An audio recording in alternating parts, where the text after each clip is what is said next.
Sir आज आप पीयूष गोयल जी के साथ आए उनका नामांकन दाखिल करने के लिए। बड़ी मुस्कुराहट है, कहीं ना कहीं एक जीत का विश्वास दिख रहा है आपकी मुस्कुराहट। निश्चित रूप से जीत पक्की है और नरेंद्र मोदी जी के नेतृत्व में देश के अंदर हर मेंबर ऑफ पार्लियामेंट जीत रहा है, क्योंकि देश की जनता नरेंद्र मोदी जी को प्रधानमंत्री बनाना चाहती है। देश में नरेंद्र मोदी जी ने गरीब के जीवन में, सामाजिक आर्थिक रूप से कमजोर लोगों के जीवन में जो परिवर्तन किया है, चाहे गरीब कल्याण की उनकी योजनाएं हैं, वो सारी की सारी योजनाएं उनकी गरीब कल्याण को लेकर है। इससे गरीब कल्याण के लेकर उनकी जो योजना है उसको लेकर हर व्यक्ति में विश्वास भरोसा है। और एक राजनीतिक जीवन में अगर देखें तो जनता का विश्वास, प्रधानमंत्री का इतना विश्वास मैंने राजनीतिक जीवन में नहीं देखा, और ये विश्वास भरोसा ही है जो देश की जनता नरेंद्र मोदी जी को प्रधानमंत्री बनाना चाहती है। जी मोदी जी भी रैली कर रहे हैं, उसमें वो कह रहे हैं कि कांग्रेस सीधा सामने से अटैक नहीं कर रही, कहीं ना कहीं कुछ वायरल वीडियो भी वो सामने का आ रहा है, डीप फेक वीडियो के भी मामले सामने आ रहे हैं, ऐसा वो कह रहे हैं। क्या कहेंगे आप? देखिए, वो फेक वीडियो, फेक समाचार, झूठे समाचार, असत्य समाचार के आधार पर चुनाव लड़, अब जनता उनकी चीज़ों को समझ चुकी है।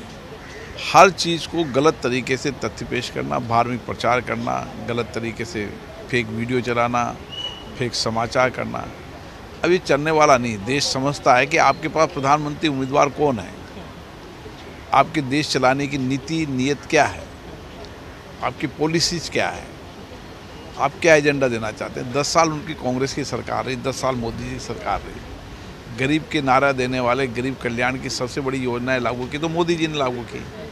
गरीब के सामाजिक आर्थिक जीवन में परिवर्तन करने का काम तो मोदी जी ने किया। तो नारे देते हैं और झूठे प्रचार करते हैं। आजकल तो असत्य झूठ का सहारा की अति हो गई। मोदी जी कहते हैं, बीजेपी और मोदी जी दोनों ही कहते हैं कि 1 साल में 2 करोड़ नौकरियाँ, लेकिन ये दावा पूरा नहीं हो सका, ऐसे कांग्रेस और विरोधी भी कह रहे हैं। इसके बारे में देखिए, सरकारी नौकरियों के दावे तो पूरे हुए से, लेकिन दुनिया की बड़ी कंपनियां भारत में आई, नया इंडस्ट्री सेक्टर बना। आप स्टार्टअप देखो, लाखों स्टार्टअप बने।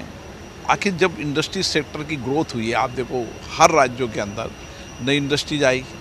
अब नई इंडस्ट्री आए तो रोज़गार सृजन होगा ना। आप देखो आज दुनिया की बड़ी कंपनियां भारत में क्यों आना चाहती है, क्योंकि भारत के अंदर एक अच्छा वातावरण है, एक शुचिता है, पारदर्शिता है, इसलिए आना चाहती है। और वो जब इंडस्ट्री लगाएगी तो रोज़गार लोगों को मिलेगा। आज सर्विस सेक्टर के अंदर कितने लोगों को रोज़गार मिल रहा है। आईटी की दुनिया के अंदर, आईटी के अंदर कितने लोगों को यहाँ रोज़गार मिल रहा है। दुनिया की बड़ी कंपनियाँ आईटी का सेक्टर यहाँ खोल रही, तो आखिर करोड़ों लोग रोज़गार तो लग रहे हैं ना। तो सरकारी नौकरी भी और निजी रूप से भी नौकरियाँ लग रही है। और आने वाले समय में जिस तरीके की गति बढ़ रही है, अब मैं कह सकता हूँ कि नौजवान कम होंगे, नौकरियाँ ज़्यादा होगी। सर दिल्ली में कुछ बैनर भी देखने को मिल रहे हैं यासीन मलिक के बारे में, बीजेपी का हराना है तो यासीन मलिक को बाहर लाना है तो बीजेपी का हराना है, इस तरह से बैनरबाजी भी दिल्ली में कुछ देखने को मिल रही है।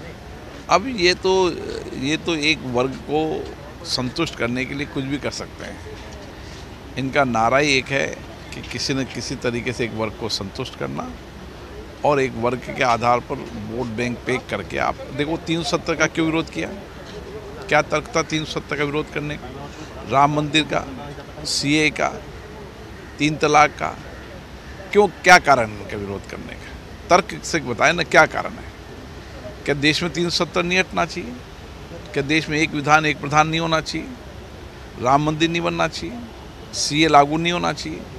3 तलाक? फिर ये कांग्रेस क्यों विरोध करती? केवल एक वोट बैंकों के लिए ये राजनीति करती है, तुष्टिकरण करती है। धन्यवाद जी मीडिया से बातचीत करने के लिए।